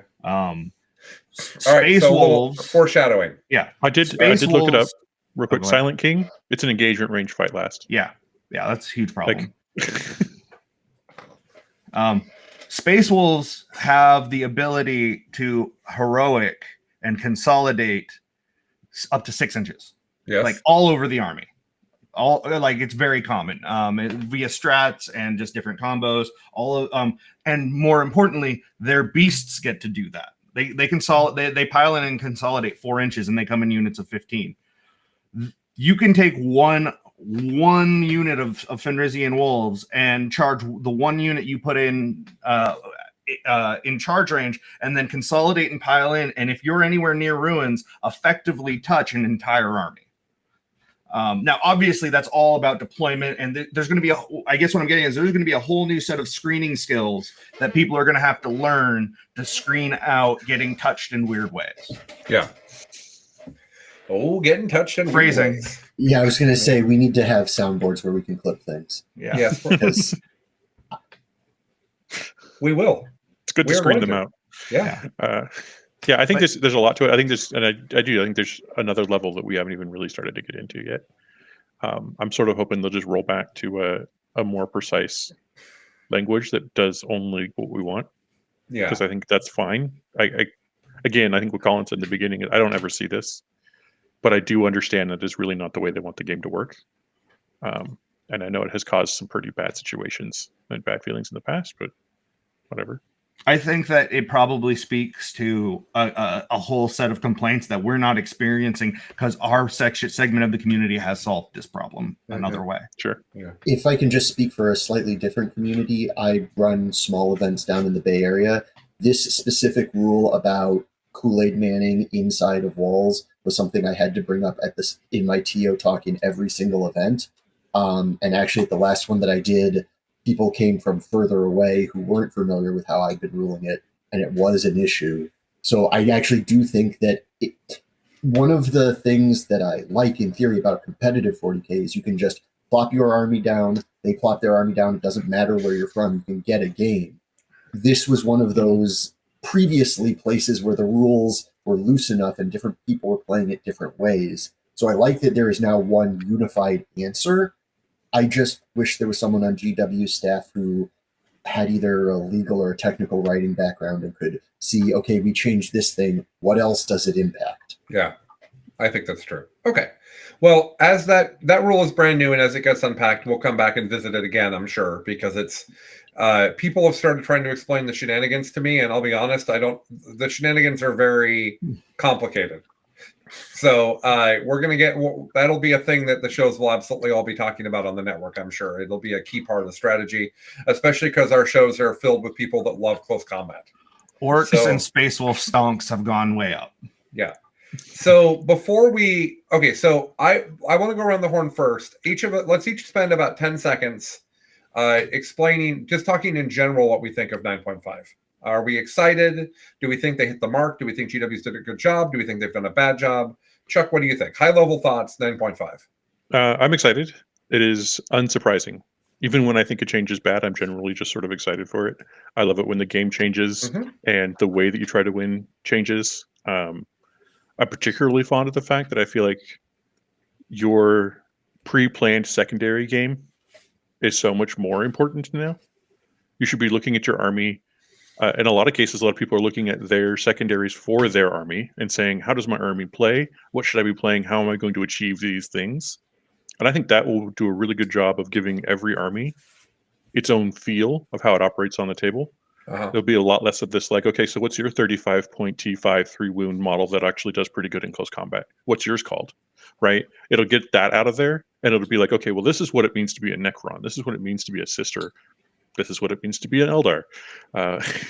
It's maybe not perfect right now, but I do think that direction is very interesting to me, and I'm pretty excited about that. Yeah. Mitch? I would say that I am the new constrained mission pack is going to be really interesting.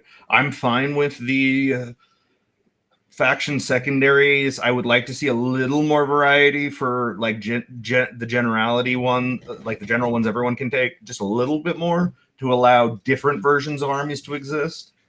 But I think that what I'm most excited about is that they've clearly shown that they're willing to change and take on feedback. And so I'm really hopeful that the community can, the parts of the community capable of it can recognize that positive or at least neutral constructive criticism feedback is getting a much better result than just like shrieking into the void and being negative, being like, hey, this is an unfun experience, here's why, is going to get you a lot further. And they're showing that they're willing to change that stuff. So I'm hopeful that they'll continue doing that. And any kinks we find in 9.5 right now will be ironed out in a quarter to 6 months. I think that's well put, Mitch. Billy, how about you? Well, Mitch just totally stole my take, which was the thing that I'm most I read your notes. There are no notes. There are no notes. I like one of the where everything's made up and the notes don't matter. One of the main things that so many people talk about is a digital rule set, and I'm not saying we're all the way there, but all those rules Colin listed out were mostly available digitally, and that allow, if there are problems, that means they can change them. And we had a data slate in April. We got another one at the end of June. That's 3 months. And I realized that I don't play 40K as much as some other people, but I did not have time to get comfortable and set in my ways from the April data slate, and then the game changed. And so it is changing at a pace that I think allows problems to not be the sky is falling. It's just, all right, we need to solve this. Let's move on and get to a better place. And I think that's what is happening. Right. So I am mostly positive. I think that the direction, like Mitch and Billy and Chuck all said, the direction is great. They changed everything. They nerfed some things they nerfed everybody that needed to be nerfed. They unnerfed some people. They brought Admech back up, which I think was completely appropriate based on how Admech was doing. They changed it on its head, and I think that's great.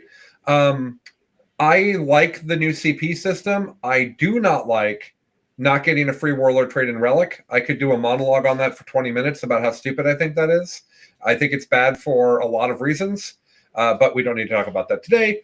But other than that, I think the new CP system is fine. I like that at the beginning of my opponent's turn, I get a CP. That feels great.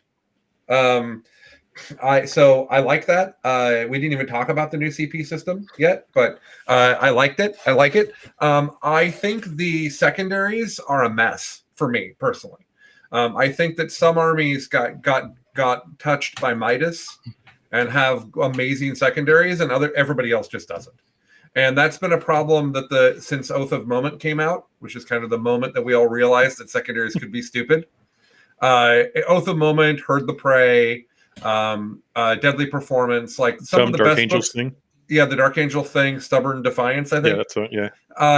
I'm actually really pleased. I think I got all 4 of those secondary names correct, just so we're clear. I'm very excited about that. Yeah, no, that's good for me, especially the Stubborn Defiance one, because who cares about Dark Angels? I own them. So I think that we started seeing that like really good armies were partially really good because they had really good secondaries, and like Tyranid secondaries aren't that good. And so that's a real problem for Tyranids now. Eldar secondaries, I don't personally like them that much. People are arguing with me that they're good. I think they're fine. But Eldar got nerfed and got bad secondaries. So like that's been complete redesign Eldar time for me.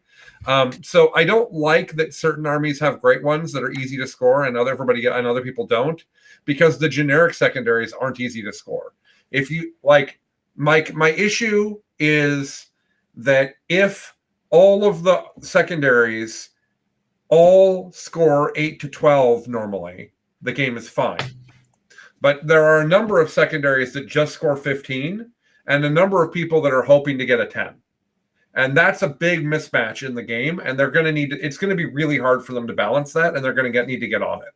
But the fact that they rewrote a lot of them helped that. Like they did put work into bad secondaries, and they like, I'm criticizing them for a thing that they absolutely tried to fix. I firmly believe that what they've released is a step towards fixing that problem, but it still feels pretty bad to me. And I don't like picking secondaries at the beginning of the game. I've not thought the secondaries were interesting for a long time. So are they more interesting now than everybody taking Stranglehold into the last? Yes. Yes, they are. Am I ready for Stranglehold into the last to be gone? Dear God, yes. The Best in Tabletop Open, I actually thought was a fairly boring tournament for me because every opponent took through the last of Stranglehold in every single game. So,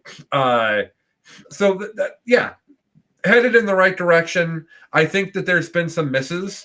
I think there's been some armies that were ignored in the data slate for mysterious reasons. I think there's some like demons. I think there's some. I don't think that's mysterious. You think the book is soon? And if an army gets entirely is the worst army in the game and entirely gets ignored by a data slate, we then see a codex come out. Yeah, okay. That pattern existed. Yeah, that's very true. That's fair. I'm really curious about that.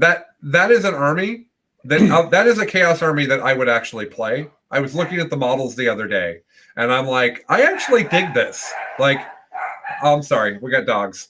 Okay, so anyways, that's my basic take. Is everything is good? Things are going in the right direction. I hate the warlord. No, not getting a free warlord trade and relic. The short of that is that I think it really reduces list variance. It makes it so that you don't want to play with your toys, and that's just not a good place to be in. So that's where I'm at on that. Let's go around the horn now and talk about what we're excited about army-wise, and we'll have Chuck go first because he went first last time. I have a problem. Okay. Thousand Suns got great. Necrons got great. Orcs got a little better. Sisters of Battle got great. And they released a Chaos Space Marine book at the same time. That's really good. Those are all of my armies. I'm literally pushing my Sisters of Battle out to you, pushing my Orc ideas out to my friend Don, trying to stick with CSM and thinking, I think this is actually, of the 3 armies that are left, this is probably one of the weaker ones because Thousand Suns makes perfect sense to me, and Necrons appears to just be like, I score everything, which is my playstyle. Yeah. So I just want to go in every direction all at once, and I have no time. And you're quarantined. Yeah. Like Chuck, and normally the way that this would work is Chuck would come over and we would play 3 games of 40K. Yeah. And he would play 3 different armies, and I would play 3 different armies, and we both leave knowing what we wanted to focus on. But we've not gotten to do that. We haven't gotten to do that in a long time. No. My life is not available for playing 40K. There's only time for going 3 and 2. Yeah, that's what I do. Yeah. I get my practice games in at the GT. Call it good. Yeah, call it good. That's exactly right. So okay, so what are you going to play for CSM? What is the CSM thing that you're most excited about? Because I've been told that my read that Emperor's Children is the most crazy is actually wrong, and that other stuff is better. So I'm excited about this. I actually think Emperor's Children is some of the most crazy, but it's really shines in a close combat meta, which I think is where we're at. Yeah. I'm excited for something that's not that because that's who I am personally. I want to play Red Corsairs. They have a strat for allowing your bikes to jump into combat, fight somebody, and then leave before repercussions show up. And you get to move your 14 when you do that. So that's like that to me. That feels like budget Gene Stealers. Yeah, I'm super into that. And then they also have a warlord trait that lets you move a core unit after it shoots, and then it can't charge.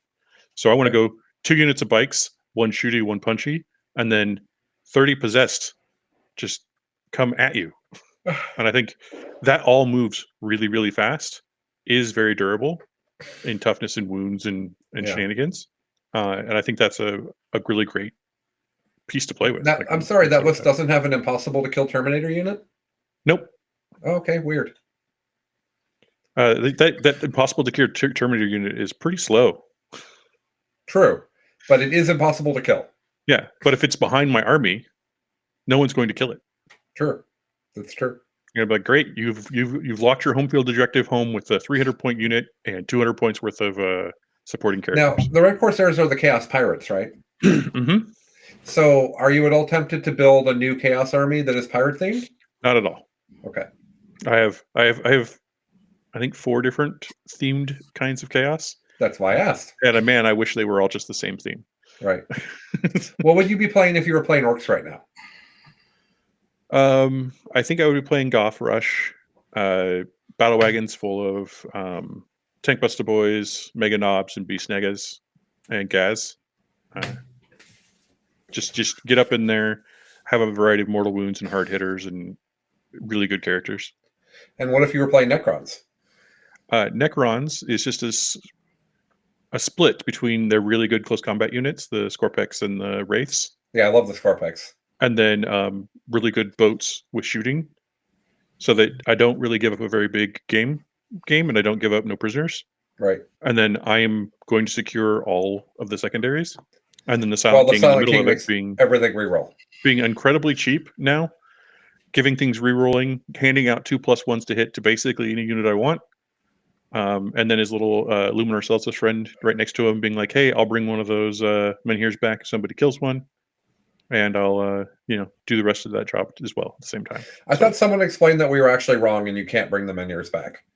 You can if you use him specifically. Okay.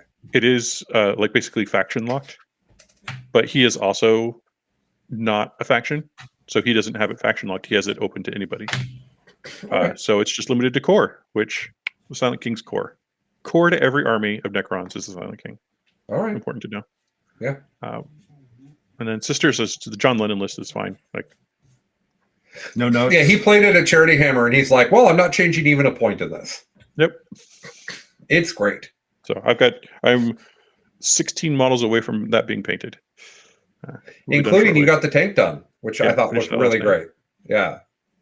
If you guys were in our Discord, which you'll be able to do with our YouTube soon, if you were in our Discord, you would see the Chuck pictures as they come up that encourages everyone else to be productive, because Chuck is always productive. It's not true. No, you hobby like crazy. Everybody knows it. Mitch, what are you excited about playing? Space Wolves. What's that look like? Which ones? Hold on. First of all, will there be Wolfen? Yeah, possibly. There are lists with Wolfen. There are lists with Wolfen Dreads.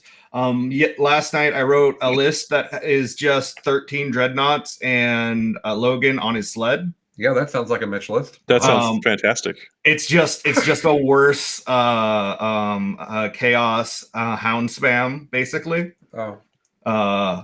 But it is hilarious because they all dance party. Well, so here's the thing: Armor of Contempt still works with all of the Dreadnought shields. So you have a 4-up with so you have a 4-up invo and you have Armor of Contempt. So that's funny. Also, Art Jack Rockfist has a 2-up armor and a 3-up invulnerable save with Armor of Contempt. And he can be made to take -1 damage and other nonsense. So he is just a hilariously hard to kill man who walks around and just is like, "Oh, you're a character. Come here. I fight first, and I'm going to murder you.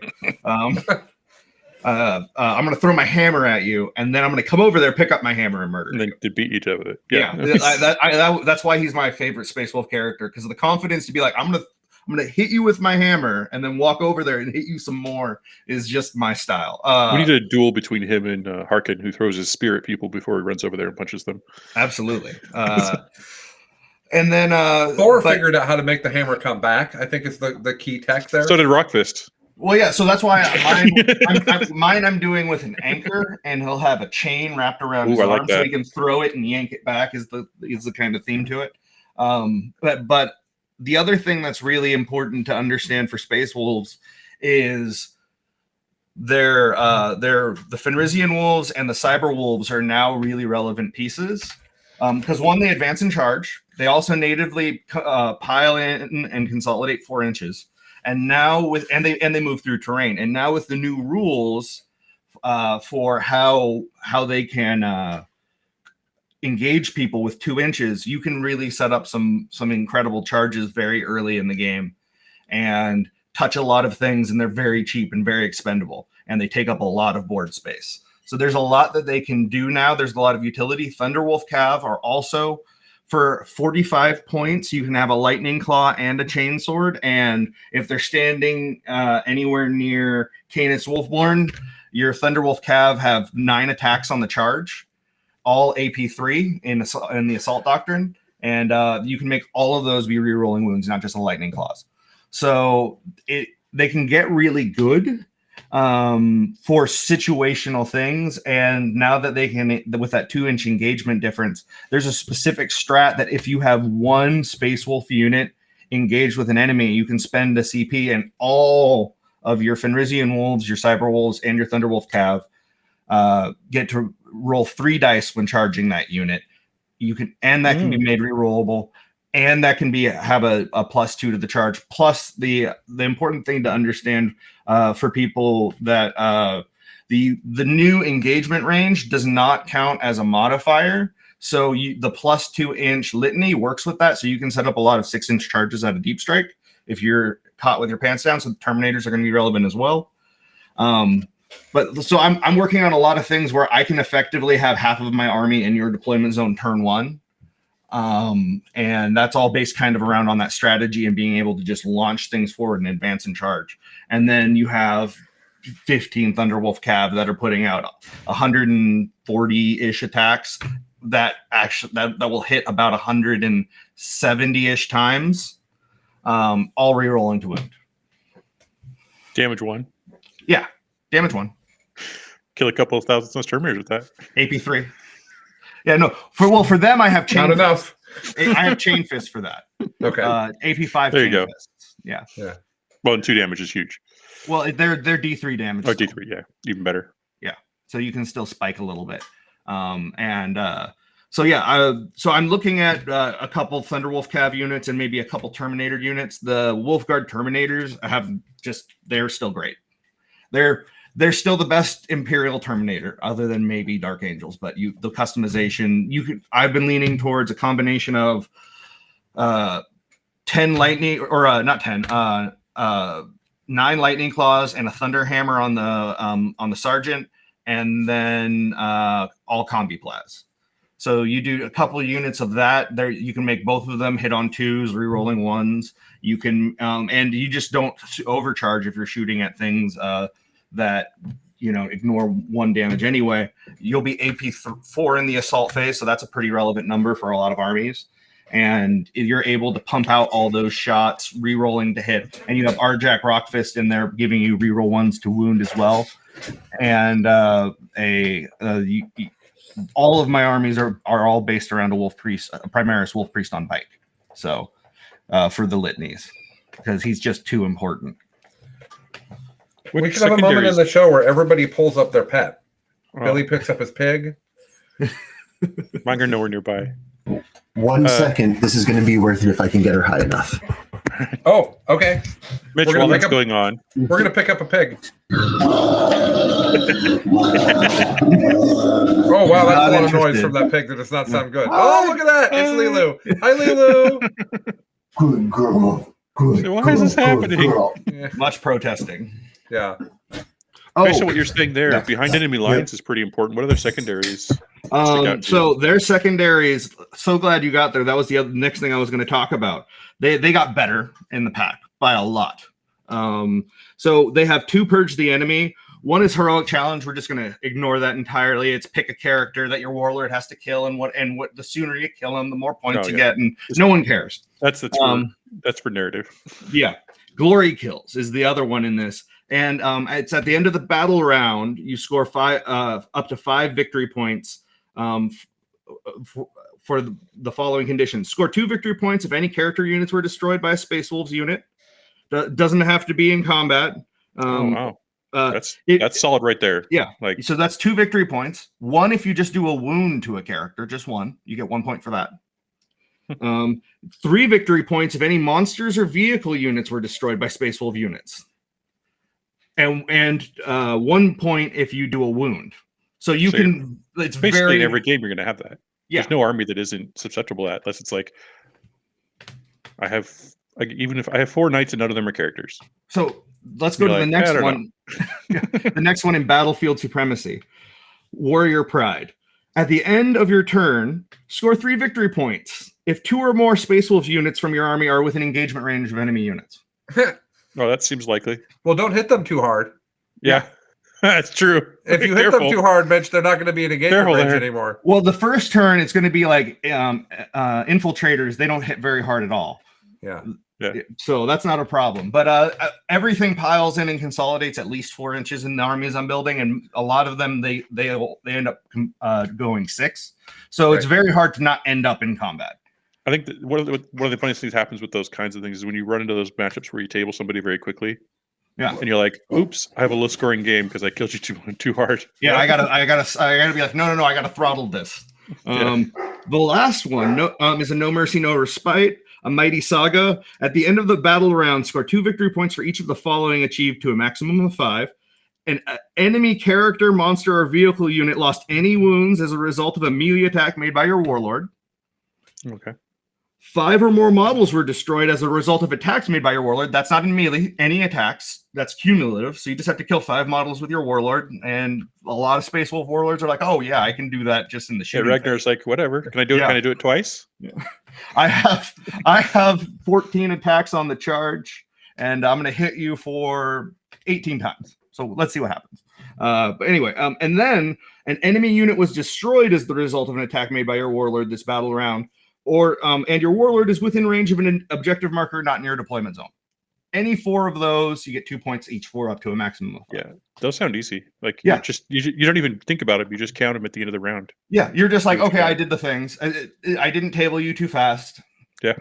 I have one weakness. If you table your opponent too quickly, you'll get a low score. So yeah, I am real excited for Space Wolves, but I will let someone else chat now. All right, Billy, what's up? So I'm trying to make Inari work, and the early returns have been shockingly better than I would have thought. Mitch was describing Arjak Rockfist with his 2-up, 3-up, and I'm just thinking about the Incarn sword that's AP4 and ignores invulns and does D3 plus 3 damage. Is it good? I don't know. The secondaries are tough because, as I'm sure Colin will get into, Eldar secondaries are weird. And in Nephilim, there's even some ambiguity as to whether Inari can take Eldari secondaries because it's a Shuriani versus not. They didn't copy over some specific text. All that aside, I have never had as much fun in this game as when I play the Incarn well, because it can be in like 4 different places in the course of a single battle round, doing something relevant in all of those places. Talking earlier about, okay, Colin, let me give you the very technical wording of things. I've gotten to go through, and at least as far as everything I have seen, you can use Harlequin spells on Inari or in character because of the way the various bracketed faction keywords work out. So technically, you can Fog of Dreams, which is like Cloud of Flies, the Incarn. Am I good enough to make that be a relevant play? No, I just use my Incarn to smash. But an Incarn who can stand out in the open and not be shot is a fun and interesting tool. I get to have 15 Eldar bikes that go infinite inches, and then when some of them die, they become better. And then when all of them die, they become an Incarn. And why do they go infinite inches? You can advance and charge with them? The clown bikes you can. Well, sure. And the clown bikes go in first and make the opponent have to deal with something that's like not fun to have to kill in their deployment zone. And then the next turn, 20 clowns that I mentioned earlier can reroll 1s, hit on 2s, auto wound on 6s to hit, strength 4 plus 1 to wound, AP 4, 3 damage, ignore invulns. That will actually do some unpleasant things to the Scarab Terminators that Chuck is talking about. I'm just saying there are pieces in there that randomly seem to fit this meta well in a very fun for me way of elves punching things. I like that. I particularly want to just... Winning a game of 40k is great. But you were talking about the Incarn? Yeah. Being really self-satisfied that you did a series of operations in a really technical and interesting way is one of the best things you can get from the game. And I really feel that. Like the Thousand Suns, that's why I keep going back to them. It's just like, well, what if I just chain these 5 spells at this thing and then just boom? Hi. One of the things on This Week in 40k that I'm going to try to bring out is one of my other favorite hobbies is Magic the Gathering. And what I love in Magic is it has this incredibly deep, decades-long theory and lexicon of terms. And 40k is missing a lot of that. One of the things in Magic is psychographics, like where does your fun come from? Like some people's fun comes from just winning the game, they don't care how. Some people's fun comes from just what Chuck was saying, doing these 6 different interlocking pieces of Rube Goldberg machine, and maybe it's worth it, that 7th piece. Maybe it's not, but doing it is the fun. That's the Bartel. Yeah. And boy, do the Ynnari have those 7 interlocking pieces, and the fact that they might not also be bad is giving me a lot of joy. Good. Does that actually count as a Eldari list? No, it is not Eldari, but it is Ynnari, which is also something that no one is playing. So even in my RTTs, I can end up with a psychotically high best in faction result. Wonderful. Okay, so one of my big sadnesses that I didn't mention earlier is the Gene Stealer Cult book being completely untouched in the updates. Completely ignored in every way because that book is so powerful and fine already. It is perfect. We even forgot to mention them when we were talking about Xenos armies. Yeah. Yes. we forgot them. That's where they're at. So, but that said, as a Tyranid player, I think that the nerfs were not only and the other members of my Tyranid club, Lennon and Bortel and McDougall, will tell you this in significantly better and more articulate ways, but I agree with them that GW nerfed what Nerds players were doing and where they were going. They saw the next list and nerfed it as well. So NIDS lists are really trying to figure out. It's a lot of spamming Tyranid warriors. I'm not very excited about that. I probably won't play that with my Tyranids. I am excited about mixing GSC and Tyranids together because I think GSC have really good play on secondaries. Alex pointed out that one of the hive cults we've never played, one of the they're not called hive cults, they're called whatever. One of the sub factions for GSC, you just get to action whenever you want. You can action and fall back. You can fall back in action. You can shoot in action. Like you could just action, and that's on the piece of your army that is just there to do the mission. That sure is good. So he's playing like hand flamer acolytes that can always action. So like you can drop in a hand flamer bomb, you can have it shoot. I think they can still shoot. Can they still shoot when they come in? I don't know if they can in the new book, but at the very least, you can flame somebody and rod, right? So that's neat. I think I am going to try some games with an Alex style Tyranids list and play a little bit of Tyranids. I'm excited about that. I think Tyranids are now back to where they normally are in 40K, which is they're quite good and have good rules, but they have to be played by people that really care. I think that the meta hoppers will all leave them now. I think that the percentage of Tyranids we'll have is going to go down significantly in the tournament scene, and the people that are left are going to be the real Tyranids players. That's my guess. Tyranids is not a faction that normally gets bandwagons, so seeing it get bandwagons so hard was really interesting for me. All right, that's Tyranids. I'm going to be playing some Sisters of Battle because I've been told I'll enjoy them greatly, so I'll be doing that. I'm trying to think if there's anything else I want to talk about before I talk about Eldar. White Scars. I'm interested in putting some White Scars on the table with Armor of Contempt. I really like Armor of Contempt. I don't actually like Armor of Contempt, but if I'm going to play White Scars, I'll really enjoy Armor of Contempt. White Scars have really good melee that can get high AP and can do multi-damage, and that seems like a really good thing to have right now. So interesting. They also, Marines do have an anti-Slanesh stratagem, I think. So Immerse Children. At least they did when I was playing them at the beginning of 9th. I don't know if that changed. Maybe it's just White Scars that do. I don't know. I had an anti-Slanesh strat when I was playing White Scars at the beginning of 9th. You have your mad at Chaos Space Marine strat. Oh, there we go. Maybe that's what I'm thinking of. Eldar certainly have an anti-Slanesh strat. I'm sure of that. Okay, so I might try some White Scars. I was going to mess around with Guard because I think that the changes, their secondaries are good, and they got a lot of improvement on their just raw output. I still don't think they're nearly good enough to even take up my time.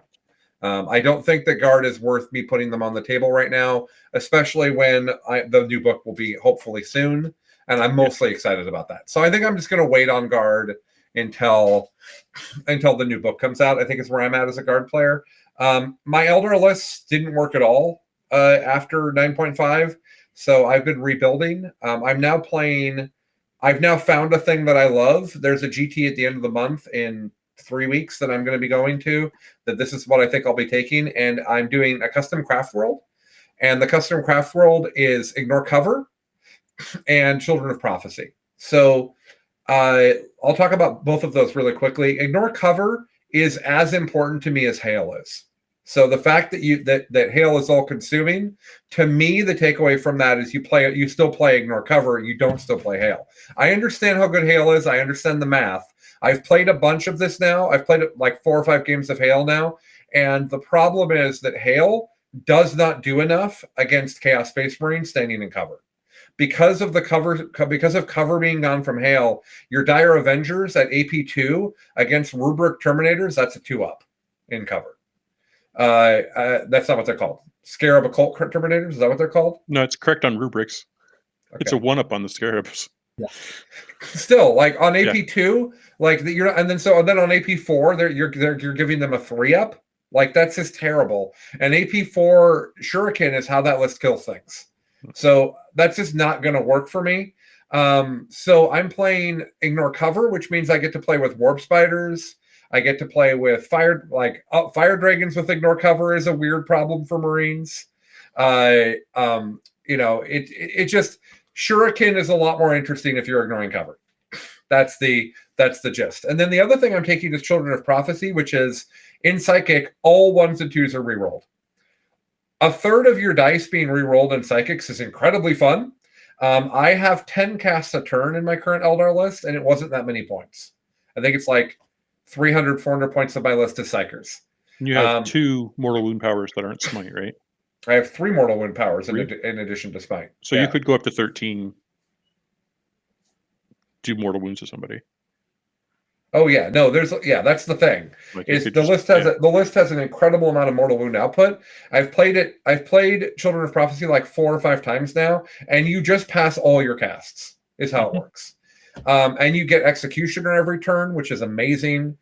Crushing Orb I enjoy. All of the smites are great. Maybe there's only the 2. I thought there was a third one that I was thinking of that does mortal wounds as well, but I think it's just Executioner, Crushing Orb, and then a bunch of smite.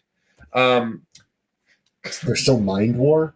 Yeah, I don't use Mind War. Okay. So I play 3 Farseers in that list. That list has 3 Farseers, 3 Warlocks, and then a unit of pirates that have a baby Farseer with them.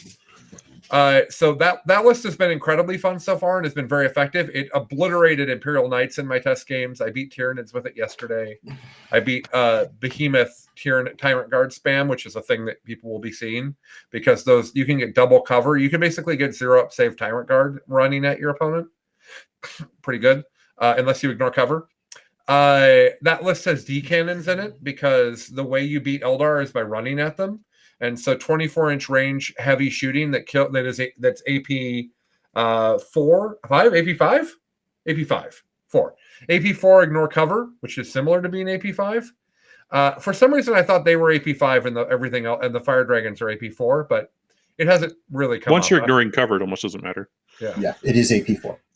Okay, so but AP 4 strength 14, D6 plus 2 shooting that's indirect. One of my ranger units runs out and says, "Hey, D cannons, reroll a hit against this thing." And so now I'm shooting indirect, and I'm hitting on 4s, but it's 4s rerolling with a gun that really wrecks. And people can't kill it because you can't get to it fast enough. So I'm playing a pretty different Eldar list. There's going to be this week, there'll be some bat reps of me playing that list and dialing it in and figuring it out. So that'll be fun for you guys, especially if you're Eldar players. There'll be a couple 30 to 40 minute commentary bat reps. So it'll be up this week on that. So that's where I'm at on Eldar. Hank is still playing Sam Hain with triple Shining Spear. I love that. I think that if that's the way, I would love to play that. I think there's play for Bealtan. It's just a different world. But the problem is the secondaries are not great. So you really need to build an army that you're convinced can do the secondaries. I'm less worried about doing psychic actions with Child of Prophecy.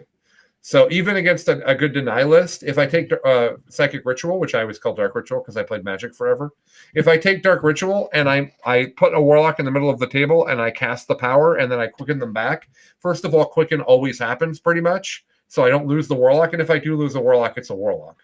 You have a couple more. It should be right. But in addition to that, I only have to get it 3 of the 5 turns. So even if they're trying to deny it, chances are good that I'll get it 3 of the 5 turns. So because I'll just roll really high. I get 1,000 Suns over 3d6 deny. Obviously, I'm not going to do it there. But I've been doing that very successfully. So that's a big part of the secondary game. I think 5 of the 9 tables have an objective that's on your half of the table that you can pick for the warp gate, even if you don't have the gate. I think that your Eldar's ability to hold an objective near their deployment zone in the right Eldar army is pretty straightforward. You just put most of your power over there. People aren't going to run directly into the meat of warp spiders and D-cannons and fire dragons and dire avengers and shining spears and howling banshees. Like, people aren't going to just YOLO into that. So I think that's an interesting secondary to play around with.